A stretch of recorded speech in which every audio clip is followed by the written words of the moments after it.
Բարև ձեզ հարգելի դիտողներ, YouTube-յանի Մալիքի հետերում զրուցելու եմ հայկական խորհրդի փորձագետ Սամվել Մելիքսեթյանի հետ, ցանկության դեպքում կարող եք բաժանորդագրվել YouTube-յանի Մալիքին։ Բարև ձեզ, պարոն Մելիքսեթյան։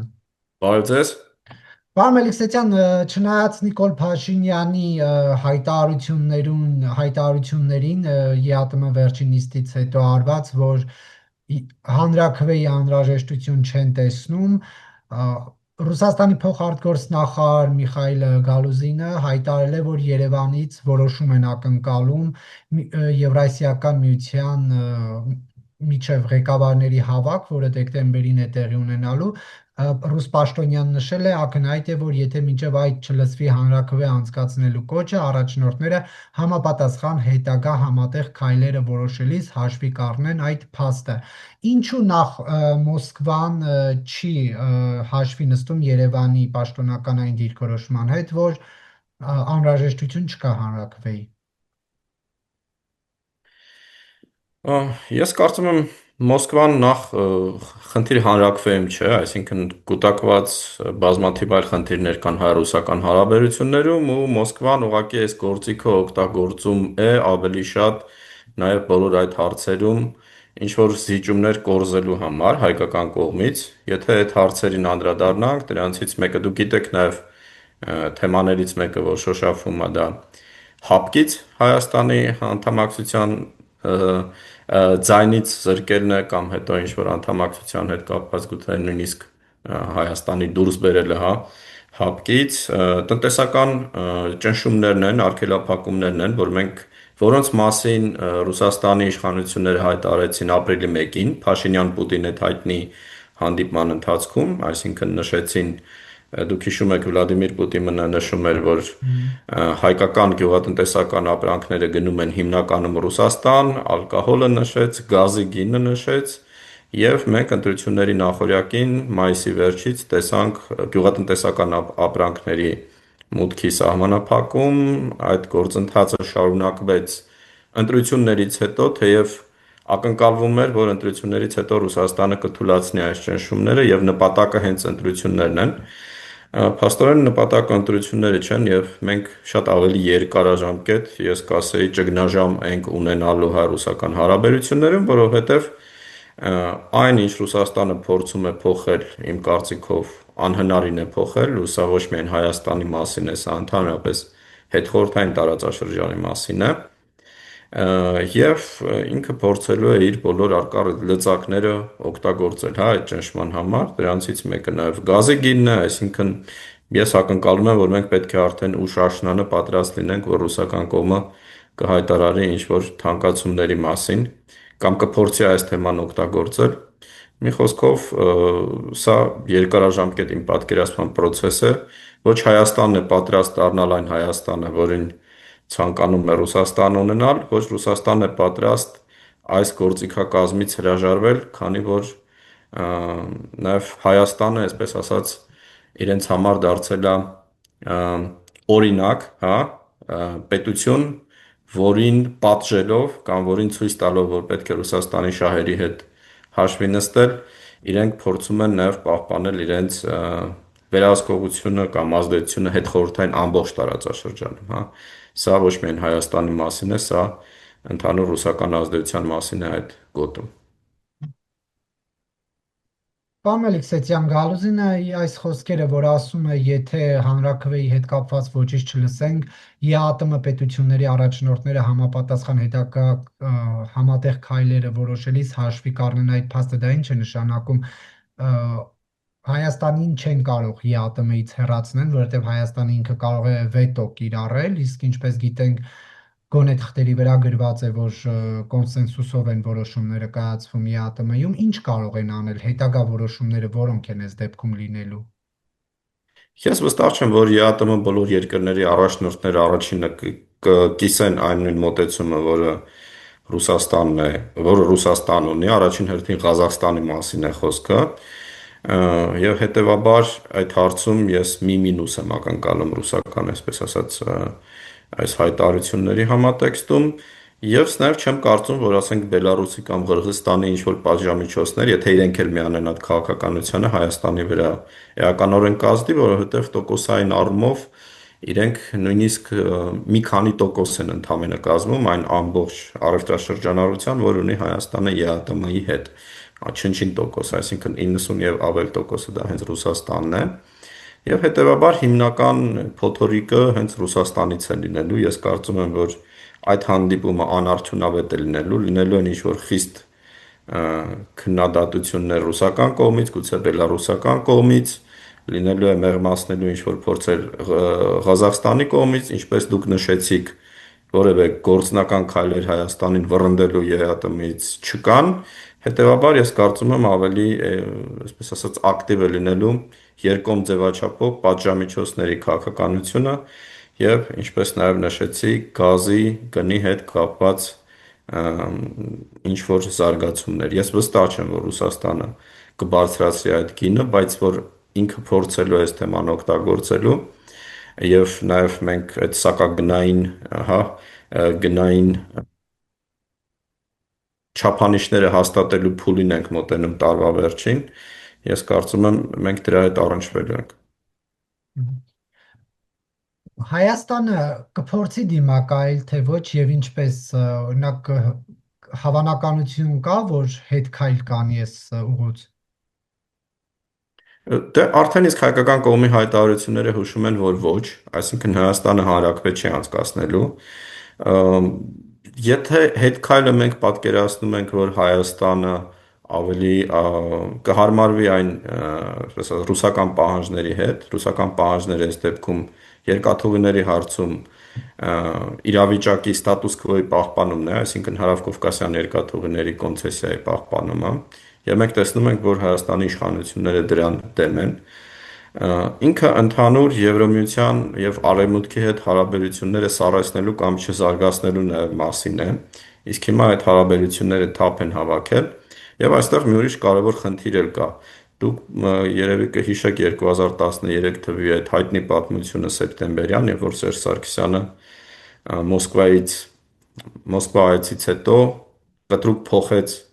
Եվրոմիության հետ ասոցիացման պայմանագրի կնքումը եւ այդ գործընթացը եւ Հայաստանը հայտարարեց, որ մտնում է մաքսային միություն, դրանից հետո նաեւ հենց ԵԱՏՄ, որի հետ հիմա խնդիրներ կան, եւ տասնամյակից ավել եվրոպական քաղաքական գործիչները Հայաստանի ընդհանրապես հայ փորձագետների եւ քաղաքական գործիչների հետ հանդիպումներում որպես օրինակ բերում էին այս օրինակը եւ նշում, որ Հայաստանը վստահելի գործընկեր չէ, որ Հայաստանը կարող է մեկ օրվա մեջ փոխել իր արտաքին քաղաքականության եւ տարիներով, հա, զարգացվող, ասենք, գործընթացները, իսկ այդ ասոցիացիան պայմանագիրը ընդ որում էլի շատ յուրահատուկ լինելով, հա, որովհետեւ այդ ժամանակ էլ Հայաստանը Ռուսաստանի դաշնակից էր, հետխորհրդային տարածաշրջանում չէր դիտարկվում որպես այսպես ասած Եվրոպամետ երկիր, բայց Եվրոմիությունը գնում էր այդ ասոցիացիան պայմանագրի կնքման ավելի շուտ քան Վրաստանի հետ, ավելի շուտ քան հա որը ավելի առաջ գնաց հետագայում։ Եվ քանի որ Հայաստանը այդ ամեն ինչը չեղարկեց, այդ անվստահությունը ծնվեց, եթե այս պայմաններում Հայաստանը ձեր նշած հետադարձ քայլերը անի, ինքը զրկվելու է նաև այն ամբողջ աջակցությունից, որ հիմա ստանում է Եվրոմիությունից, այդ աջակցությունը ոչ միայն տնտեսական է, այդ աջակցությունը քաղաքական է։ Ինքը շատ կարևոր էր հատկապես 2022 թվականի հոկտեմբերից, սեպտեմբեր-հոկտեմբերից, հա, երբ որ եղավ ներխուժումը Հայաստանի տարածք ադրբեջանական եւ եվրոդիտորդներ տեղակայվեցին նաեւ հայ-ադրբեջանական սահմանին եւ ինչքան էլ հետագայում ռուսական եւ ադրբեջանական քաղաքական հայտարարություններում նշում են, որ եվրոդիտորդները ինչ որ վախկոտ, չգիտեմ, ոչ մի մանդատ եւ ֆունկցիաներ չունեցող ուժ են եւ եթե ադրբեջանցիները ցանկանան իրենք այնտեղից կփախչեն եւ այլն եւ այլն, իրենց ներկայությունը իրական կայունացնող գործոն էր եւ մեր սահմաններին այն հատվածներում, որտեղ եղել են եվրոդիտորդները, այն ժամանակ, երբ որտեղ լինում էին սրացումներ, գրակոծներ, դրանք չեն եղել, հա։ Այսինքն այդ հարաբերություններն էլ են կարևոր։ ԱՄՆ-ի հետ այն հարաբերությունները, որ մենք զարգացնում ենք, նույնպես կարևոր են, եւ ռուս-ամերիկյան հարաբերությունները մենք նկատում ենք, որ գնալով վատթարանում են եւ այն հույսերը, որ կար, որ Պուտինը եւ Թրամփը ինչ որ գործար կկրկեն եւ Ուկրաինայի հետևին, այսպես ասած, Ուկրաինայի հարցերը կլուծեն, նույնպես չարթարացավ։ Եվ հետեւաբար, եթե Հայաստանը հիմա հետադարձ նահանջ է անում իր այս քաղաքականությունից, ինքը չի լուծում իր խնդիրները Ռուսաստանի հետ, որովհետև Ռուսաստանը պատրաստ չի Հայաստանի տնտեսությանը նոր ներդրումներ բերել։ Ռուսաստանը տեխնոլոգիաների տեսակետից այդ հնարավորությունները չունի, որ նպաստի հայկական տնտեսության զարգացմանը, իսկ օրինակ Արևմուտքը առաջին հերթին ԱՄՆ-ն ունի եւ մի քանի օր առաջ այդ Firebird ընկերության data կենտրոնը, որ բացվեց Հրազդանում, ինքը շատ կարևոր ցուցանիշներից է, հա, որը խոշորագույն է հետխորհրդային տարածաշրջանում եւ խոշորագույններից մեկն է ընդհանրապես Եվրոպայում։ Այսինքն դա լրջագույն երևույթ է ընդհանրապես աշխարհի այս մասում, եւ Ռուսաստանը օրինակ այդ կարողությունները չունի։ Ռուսաստանը չուներ կարողություն նաեւ հայ-ադրբեջանական հարաբերություններում ինչ որ առաջընթաց կամ զարգացում գրանցել 2020 թվականի նոյեմբերից մինչև 2022 թվականի սեպտեմբերը։ Արդեն իսկ 2020 թվականի դեկտեմբերի սկզբին դուք կարող եք հիշել, որ այդ Խծաբերդի եւ Հին Թաղերի հայտնի պատմությունը եղավ, եւ որ ադրբեջանական բանակը մտավ այն հատվածները, որ ռուս խաղապահները նշել էին որպես Լեռնային Ղարաբաղի իրենց պատասխանատվության գոտի,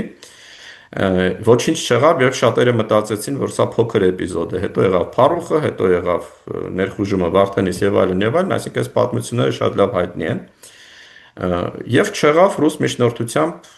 սահմանազատում, սահմանագծում, չեղավ կոմունիկացիաների բացում, թեև այդ կետը նույնպես կար, եւ ընդհակառակը եղան սրացումներ, եղավ Լեռնային Ղարաբաղում էթնիկ զտումը եւ հայերի ուժով դուրս բերումը այդտեղից։ Եվ հետեւաբար ավելի թույլ Ռուսաստանը, որը ավելի վատ հարաբերություններ ունի հիմա Արևմուտքի հետ, ինքը չի կարող Հայաստանին ինչ որ էական բան տալ այս տարածաշրջանում, թե տնտեսության առումով, թե Վնաս երաշխավորի տալիս է, առումով։ վնաս է տալիս, էական վնաս է տալիս հիմա։ Հենց դրանում է հարցը, որ ինքը այդ էական վնասը տալու է նույնիսկ այն դեպքում, եթե մենք հրաժարվենք մեր հարաբերությունից Արևմուտքի հետ։ Հենց դրանով էլ տալու, հա, որովհետև ինքը հնարավորություն չունի նույն մակարդակին պահպանել մեր տնտեսության, մեր երկրի զարգացման եւ այլն հերանեկարները, ու նաեւ պահպանել այս գործընթացը, որ կա Հայաստանի եւ Ադրբեջանի մեջ, հա, դանդաղ քայլերով, ինչ որ ինչ որ այնուամենայնիվ կանխատեսելի փոփոխություն, հա, առնվազն այն իրավիճակից, որ եղել է Ռուսաստանի միջնորդության պայմաններում 2-2.5 տարի։ Ես ուզում եմ անդրադառնանք Ղազախստանի դրվագին, որն է լինելու այս դեպքում Տոկաևի շահը, երբ որ ինքը օրինակ չի խառնվելու Ռուսաստանի սկսած այս գործընթացին եւ օրինակ այդ -1 է լինելու, եթե Հայաստանի դեմ ինչ-որ գործընթաց սկսվի։ Տոկաևը ուղղակի վարում է նույն քաղաքականությունը, ինչ որ վարում է Հայաստանը, մի քիչ ավելի իհարկե այլ պայմաններում, որ Ղազախստանը ունի իր յուրահատկությունը, ինքը դուք գիտեք աշխարհի ամենաերկար ցամաքային չընդհատվող սահմանը ռուս-ղազախական սահմանն է 7300 կիլոմետրից ավել։ Ղազախստանում մինչև հիմա կա ռուսական փոքրամասնություն, իսկ Խորհրդային Միության փլուզման տարիներին Ղազախստանում ավելի շատ ռուս էր բնակվում, քան ղազախ, այսինքն այդ էթնիկ գործոնը կա։ Ու նաև մինչև Ուկրաինան ռուս ազգայնականները Դոնբասի թեման իրենց համար նաև հյուսիսային Ղազախստան այն կետերից էր, որի մասին իրենք միշտ նշում էին, որը բնակեցված է հիմնականում ռուսական բնակչությամբ։ Եվ Ղազախստանը ունի իր սեփական խնդիրները Ռուսաստանի հետ, ունի սեփական վախերը եւ տանում է նույն քաղաքականությունը, ինչ Հայաստանը։ Ղազախստանը ունի ԱՄՆ-ի հետ նույնպես ռազմավարական գործընկերության մասին խարտիա ստորագրված եւ զարգացող հարաբերություններ, այդ թվում վերջին 2 տարիներին Կենտրոնական Ասիայի հետ 5+1 ձևաչափով եւ երկկողմ ձևաչափով Ղազախստանը միացել է նույնիսկ Թրամփի Աբրահամյան ակորդներին, այսինքն Իսրայելի աջակցության եւ փոխարենը ԱՄՆ-ից ներդրումներ եւ այլ աջակցություն ստանալու, ու մահմեդական հետխորհրդային տարածաշրջանում ինքը միակ երկիրն է։ Որոշ ժամանակ Ադրբեջանը նույնպես ուզում էր միանալ այդ ակորդներին, բայց դա չստացվեց, ավելի շատ զարգացավ այս ուղղությունը։ Եվ Ղազախստանը դուք կարող եք հիշել վերջին հանդիպումը, կարծեմ հուլիսի 25-ին Օմսկում Պուտին-Տոկաև հանդիպումն էր, որտեղ Տոկաևը Պուտինին ասում էր, որ իրենք չեն հասկանում ուկրաինական պատերազմի ամբողջ այդ պատճառները, ինչու է Ռուսաստանը վարում այդ պատերազմը եւ համարում են եւ դա նաեւ իր տեսակետն է եւ իր գործընկերների, ընդ որում գործընկերները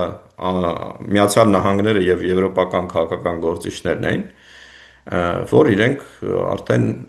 ուզում են, որ այս պատերազմը ավարտի։ Եվ սա բավականին յուրահատուկ եւ տարօրինակ դրվագ էր, որ մի քանի տարի առաջ ուղղակի անհնար էր պատկերացնել։ Եվ ես կարծում եմ, որ այս պայմաններում Ղազախստանը եւ Հայաստանը նաեւ դուք տեսաք այս Firebird-ի դատակենտրոնի բացման արարողության ժամանակ ներկաներից մեկը Ղազախստանի փոխվարչապետն էր, հա։ Այսինքն մենք տեսնում ենք այդ հարաբերությունների զարգացումը Ղազախստանի Հայաստանի հետ, տեսնում ենք Ռուսաստանի հետ որոշակի զգուշավորություն եւ նոր դրսևորումներ այդ հարաբերությունները եւ տեսնում ենք Ղազախստանի Միացյալ Նահանգների հատկապես հարաբերությունների ամրացում եւ դա է պատճառը, որ ինչու է նաեւ Ղազախստանը շատ հետաքրքրված թրիփով, ինչու է Ղազախստանը հետաքրքրված միջին միջանցքի ծրագրերով, իսկ միջին միջանցքի ամբողջ իմաստը Ռուսաստանը շրջանցելով արևմուտք դուրս գալն է։ Եվ ես վստահ եմ, որ ղազախական քաղաքականությունը այս առումով միշտ ավելի զգուշավոր է լինելու, եւ եթե ինքը ինչ որ որոշումներ կայացվեն, ապա շատ իրենց համար շահավետ քաղաքական առևտրի պայմաններում ես հիմա չեմ պատկերացնում ինչ է կարող Ռուսաստանը առաջարկել Ղազախստանին, որի դիմաց Ղազախստանը պատրաստ կլինի միանշանակ աջակցել Ռուսաստանին Հայաստանի դեմ այս քաղաքականություն։ Այսինքն դեկտեմբերին սպասվելիք բացասական միակ բանն է, որ մյուս պետությունները եւս սահմանափակում դնեն Հայաստանի ապրանքների վրա։ Մյուս պետությունները ես կասեի Բելարուսը, գուցե Ղրղըզստանը, թեև կասկածում եմ, Ղազախստանի դեպքում ես կարծում եմ լինելու է այլ դիրքորոշում, գուցե լինելու են ինչ որ ընդհանուր հայտարարություններ, բայց գործնական առումով միակ լծակը դա Ռուսաստանի ձեռքում տնտեսական եւ էներգետիկ լծակներն են, այսինքն նոր պատժամիջոցներ եւ գազի սակագնի հետ կապված ինչ որ փոփոխություններ։ Մենք նաեւ Հայաստանը ընտրություններ ունենք։ Այո։ Հայաստանը պատրաստ է դիմակայել, եթե էներգետիկան Ռուսաստանը թանկացնի։ Ես կարծում եմ Հայաստանը որոշ առումով պատրաստվում է եւ նաեւ գիտեք Դավիթ Խուդաչյանի այցը եղավ Իրան, որտեղ պայմանավորվեցին գազի մատակարարումները ավելացնել։ Այն գազատարը, որ մենք ունենք Իրանից, իր թողունակությունը մաքսիմալ մոտ 2,2 միլիարդ խորանարդ է։ Դա Հայաստանի կարիքների մոտ 85-90%-ն է գազի, բայց հիմա Հայաստանը ստանում է մոտ 20% այդ կարողությունների այդ գազատարով, այսինքն տեսականորեն հնարավորություն կա աճեցնել այդ գազատարով եւ ապահովել Հայաստանի կարիքների առնվազն 85%-ը մինչև, բայց դա երկարաժամկետ գործընթաց է, այսինքն այնտեղ նոր տեխնիկական լուծումներ են պետք, նոր կոմպրեսորներ են պետք, որ գազի ճնշումը ավելացնեն, որովհետև գազը ինքը իրանով խողովակով չի գնում, էլի, համապատասխան ճնշում է պետք, այսինքն կայաններ են պետք, որտեղ ճնշման տակ գազը մղվում է առաջ, եւ նաեւ Հայաստանի համակարգի փոփոխությունն, այսինքն կարճաժամկետ առումով Հայաստանը պատրաստ չէ եւ մենք խնդիրներ ենք ունենալու, երկարաժամկետ առումով կարծում եմ լուծումներ կան եւ այդ լուծումների վրա իհարկե ինչ որ հուսադրող է, որ հիմա այն հանդիպումները քաղաքական որ կան, հուսադրում են, որ ինչ որ պատրաստվածություն եւ փորձեր պատրաստվել կան, բայց ես կարծում եմ առանց որևէ հետևանքի դուրս գալ կամ շարունակել այն հարաբերությունները, որ մենք ունենք Ռուսաստանի հետ անհնար է եւ իհարկե տնտեսական որոշ հետևանքներ լինելու են եւ լինելու է նաեւ այս բնագավառում ազդեցություն։ Հիմա ես չեմ կարող ասել ինչքան վճռական կլինի Ռուսաստանը, որովհետև սա նշանակում է վերջնական հարաբերությունների խզում իրականում։ Իսկ ես չեմ կարծում, որ իրանք սա ուզում են, բայց իրենք ուզում են, որ մենք դրանից վախենանք եւ իրենք օգտագործել են բոլոր լծակները, որ ունեն, որպեսզի ճնշեն եւ ստիպեն ինչ որ ձևով իրենց ցանկությունները կատարել, հա, եթե անցնենք կենցաղային լեզվի։ Պարոն Մելիքսեթյան, տեսեք, հիմա այս օրերին շնորհավորանքներ ենք մենք լսում Փաշինյանից օգոստոսի 8-ի արդիվ։ Կա էական ինչ-որ զգալի բան, բացի այն, որ այդ խաղաղության գագաթնաժողովի մեկամյակն է, մեկ տարի անց մենք ունենք իրապես վարչապետից շնորհավորանք լսելու արդյունքներ ունենք, որի հետևանքը պետք է լինի վարչապետի շնորհավորանքը, թե ոչ։ Մեկ տարի հետո մենք ավելի կանխատեսելու ապագայի, այսպես ասած, շանսեր ունենք։ Եթե մենք մեկ տարի հետ գնանք 2024 թվականի օգոստոսը, շատ ավելի անկանխատեսել էր իրավիճակը, իսկ եթե դրանից մեկ տարի հետ գնանք 2023 թվականի օգոստոսը, դուք կհիշեք ինչ էր իրավիճակը այդ դեպքում, մի ամիս հետո եղավ այդ Լեռնային Ղարաբաղի իրադարձությունները եւ այլն, եւ նույնիսկ դրանից հետո հայ-ադրբեջանական սահմանին ինչ որ սրացումներ էր լինում։ Օգոստոսի 8-ից հետո այդ փաստացի խաղաղությունը նշվածը, այսինքն այն ինչ եղել է 1988 թվականից մինչև 2025 թվականի օգոստոսը, ը, այլևս չկա։ Այսինքն կամ ինչ որ կոնֆլիկտի ցածր կամ ինտենսիվ դրսևորումներ կամ ակնկալիքներ, որ շատ մոտ ամիսներին, օրերին կարող են նոր էսկալացիաներ լինել։ Այսինքն իրավիճակի փոփոխությունը ես գնահատում եմ առաջին հերթին այս տեսակետից, բայց եթե մենք նայում ենք ոչ թե բացասական տեսակետից, հա, ասենք պատերազմի բացակայության տեսակետից, այլ ձեռքբերումների, այսինքն հայ-ադրբեջանական հարաբերություններում խաղաղության պայմանագրի կնքման, սահմանների բացման, կոմունիկացիաների բացման, հումանիտար հարցերի շուրջ ավելի վճռական քայլերի, լինի դա գերիները, լինի դա այլ հարցեր, որովհետև Ադրբեջանը նույնպես այս թեմաներով հարցեր ունի իհարկե, այստեղ առաջխաղացում չկա կամ շատ դանդաղ է իհարկե այդ առաջխաղացումը եւ կարևոր հանգամանքներից մեկը իհարկե նաեւ հայ-թուրքական սահմանի մինչեւ հիմա փակ լինելն է, ու ինքը արդեն եթե մենք գնահատում ենք նախկին մեր 30, 35, 36 տարվա պատմության համատեքստում, սա դրական փոփոխություն է, նույնիսկ այս իրավիճակը, հա։ Եթե մենք նայում ենք կորցրած հնարավորությունների տեսակետից, ես կարծում եմ մենք ավելի արագ գնալու հնարավորություն ունենք, ու առաջին հերթին խնդիրը իհարկե Հայաստանում չէ, առաջին հերթին Ադրբեջանի հետ է կապված այդ խնդիրը, որտեղ Ադրբեջանը տարբեր պատճառներով ինքը այդ քայլերը չի անում ու չի արել։ Առաջին հերթին այդ գիտեք նախապայմանը սահմանադրության նախաբանի հետ կապված, ես կարծում եմ իրենք էլ հասկանում են հիմա, որ դա որոշակի ծուղակ է եւ տուպիկային իրավիճակի է բերել ամբողջ գործընթացը, բայց տարբեր գործոններով, այդ թվում ներքին քաղաքական, իրենք պատրաստ չեն հրաժարվել այդ հայտարարությունից, ու սա իհարկե սառեցնում է այդ հարաբերությունները, դանդաղացնում գործընթացը, բայց ես վստահ եմ, որ մոտ ապագայում, այսինքն մոտ ապագան մինչև տարվա վերջում, մենք ունենալու ենք էլի ինչ-որ զարգացումներ առևտրի հետ կապված, այսինքն գուցե մինչև տարվա վերջ Հայաստանից արդեն վերջապես ինչ-որ ապրանքատեսակներ գնան Ադրբեջան, հայ-թուրքական հարաբերություններում նկատվում է էլի բիզնես մակարդակում հատկապես որոշակի ակտիվություն,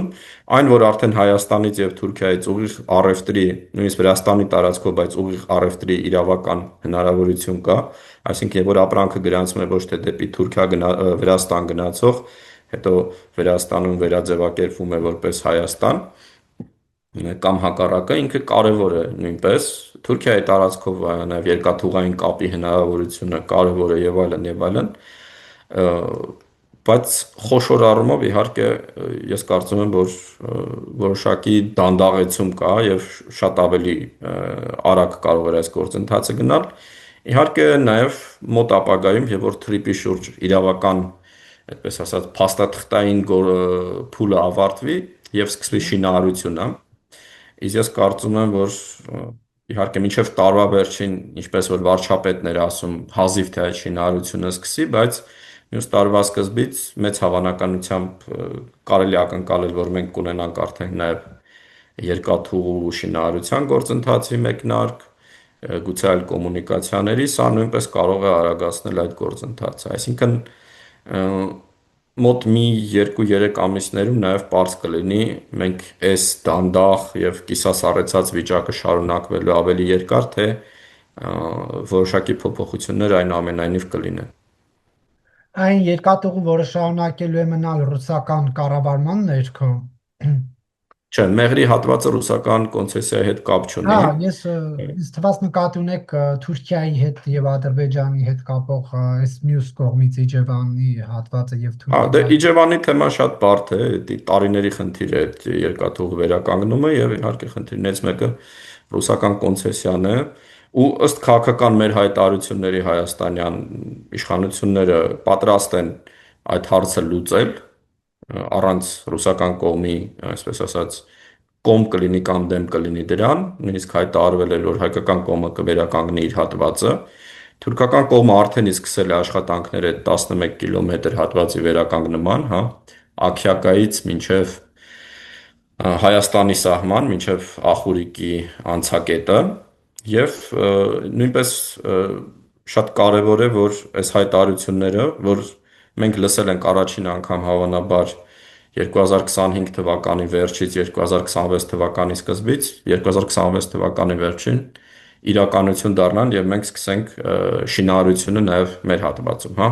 վերականգնողական աշխատանքները Գյումրի, Ախուրիկ, Թուրքիայի սահման հատվածում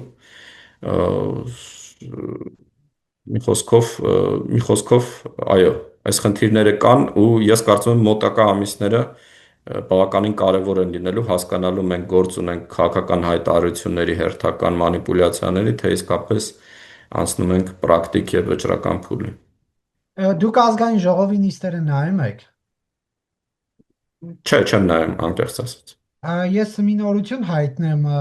Սամվել Կարապետյանի ղեկավարած Ուժեղ Հայաստան կուսակցության համանուն խմբակցությունը նախագահելու է առաջիկա 5 տարիների ընթացքում Եվրոինտեգրման հանձնաժողովը։ Պատկերացնում եք, թե օրինակ այս ուժը ինչպես կարող է Հայաստանը ինտեգրել Եվրոպային։ Այդ ուժը չի կարող Հայաստանը ինտեգրել Եվրոպային, այսինքն այդ ինտեգրման գործընթացը իհարկե, եթե մենք նայենք որոշումներին կայացման, քանի որ Հայաստանը սուպեր վարչապետական քաղաքական համակարգ է, այնուամենայնիվ նման հանձնաժողովները իրենք ավելի շատ ես կասեի սիմվոլիկ դերակատարություն ունեն։ Իրենց շրջանակներում իհարկե որոշակի քարոզչություն տանելը կամ ինչ որ խափանիչ գործողություններ անելը հնարավոր է, բայց ես չեմ կարծում, որ այդ հանգամանքը էականորեն ազդելու է Հայաստանի եւ Եվրամիության հարաբերությունների վրա։ Ու ես կարծում եմ Սամվել Կարապետյանի ուժի յուրահատկությունը նրանում է, որ ինքը բանն է, հա, այդ հունական առասպելաբանության անտեոսի նման, եւ որ ինքը Ռուսաստանի հետ կապը թուլանում է, ինքն էլ է թուլանում եւ ինքը կախված է իր համար նաև խնդրահարույց է այն կախվածությունը եւ այն ընկալումը, որ ձևավորվել է հասարակության մեջ, որ ինքը ունի Ռուսաստանից, եւ եթե ինքը շարունակվի այս դրամաբանությամբ, ես կարծում եմ ինքը ունենալու է շատ ավելի մեծ ռեպուտացիոն վնասներ իր համար, քան ուներ մինչև ընտրությունները, այսինքն մինչև ընտրությունները այնուամենայնիվ ընդդիմադիր դաշտի մի զգալի մասը բնակչության մի զգալի մասը դիտարկում էր որպես ամենաուժեղ մրցակիցը Փաշինյանի եւ տարբեր նկատառումներով ընտրել էր նաեւ Սամվել Կարապետյանի քաղաքական ուժը։ Ես կարծում եմ, որ իրենք այդ ձայների մի զգալի մասը կկորցնեն ու չեմ ակնկալում, որ ընդհանրապես իհարկե մեր ազգային ժողովում մենք ունենալու ենք ինչ որ նոր որակի թե վատ առումով, թե լավ առումով փոփոխություն, այսինքն նախկին ազգային ժողովն էլ այդ առումով չէր փայլում, ընդհանրապես վերջին տարիների, եթե ոչ տասնամյակի մեր, այսպես ասած, Բայց հիմա իրենք պարլամենտը պայմանավորվել են բարեկիրթ լինել։ դե տեսնենք ինչքան երկար կձգվի այդ պայմանավորվածությունը, ինքը իհարկե շատ հետաքրքիր է, նաև ոնց է փոխվելու մշակույթը մեր ազգային ժողովի ներսում, ինչ գերբնական ուժ են գործադրելու մեր падգամավորները, որպեսզի չսադրվեն կամ սեփական ինչ որ նախաձեռնությամբ կամ հակառակ ինչ որ քաղաքական ուժերին նախաձեռնությամբ։ Եվ վերջում ազգային ժողովը մինչ ընտրություններից անմիջապես հետո Նիկոլ Փաշինյանը հայտարարեց, որ այս ընդդիմադիրները 100%-ով կեղծիքներով են ընտրված, հետո երևի հասկացա, որ շատ աղմկահարույց է իր հայտարարությունը, շեմը իջացրեց հասարակության համար անհասկանալի հաշվարկների, մեթոդների միջոցով դարձրեց 70% նրանց կեղծիքներով ընտրված, բայց իրենք Նիկոլ Փաշինյանի հայտարարությանը հակառակ քաղաքացիական պայմանագիր կուսակցությունը, ինչպես Նիկոլ Փաշինյանն է նշում, կեղծիքներով հայտնված խորհրդարանում Արամ Վարդևանյանին ընտրեցին խորհրդարանի փոխնախագահ։ Շուտով նաև այդ Նիկոլ Փաշինյանի ասած կեղծիքներով ընտրված ընդդիմադիրներից 4 հոգու կընտրեն խորհրդարանի մշտական հանձնաժողովի նախագահներ։ Հիմա մենք ունենք կատարյալ դեմոկրատիա, որտեղ կառավարությունը եւ իշխող խմբակցությունը կարող են հակադիր դիրքորոշումներ ունենալ, թե այստեղ ունենք մենք երկիրեսանիություն։ Ես կարծում եմ,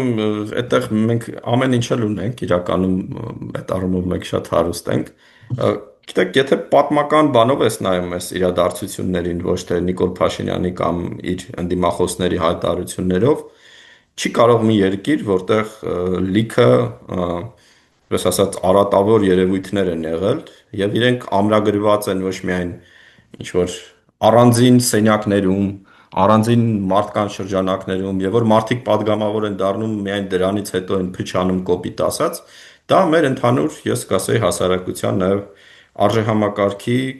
կրող բավականին ռեպրեզենտատիվ զանգված է, այնպես չի, որ այդ ազգային ժողովը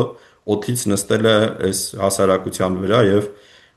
գաղութացրել է այն, հա, այսինքն այն տեսակետները, այն բանավեճերը, այն ոճը, ընդհանուր մշակույթը, որ մենք ունենք,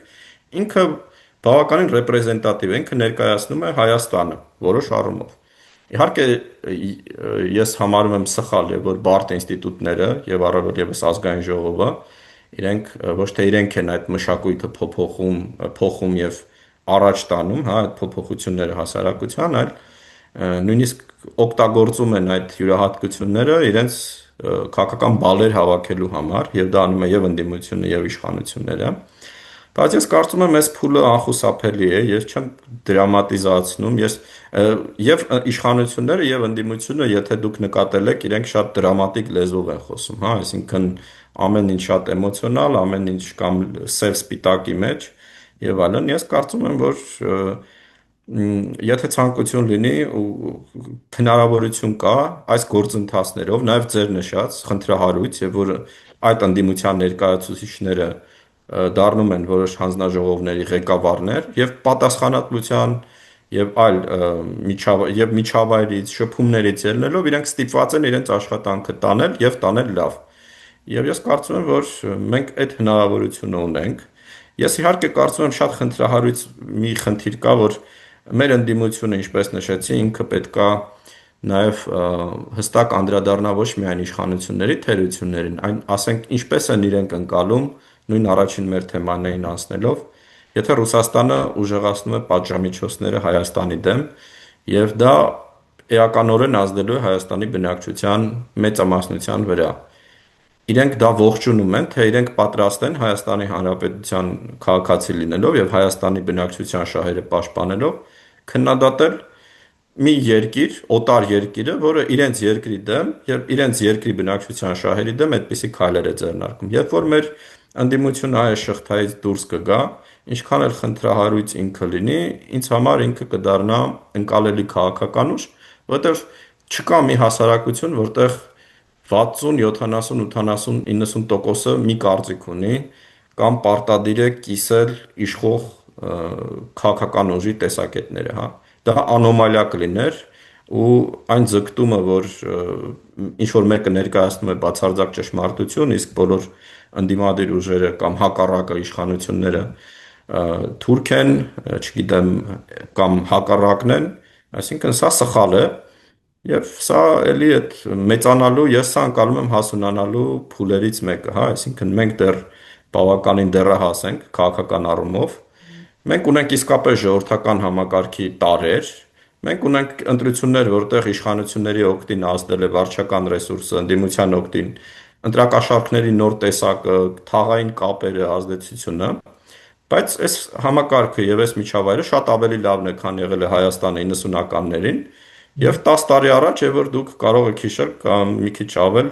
Շմայսի կամ չգիտեմ նմանատիպ այլ երևույթների արկայությունը մեր ազգային ժողովում։ Այսինքն նույնիսկ այս ազգային ժողովը այդ առումով ինքը իմ կարծիքով ինչքան էլ մենք բողոքում ենք, ինքը որակապես ավելի լավն է եւ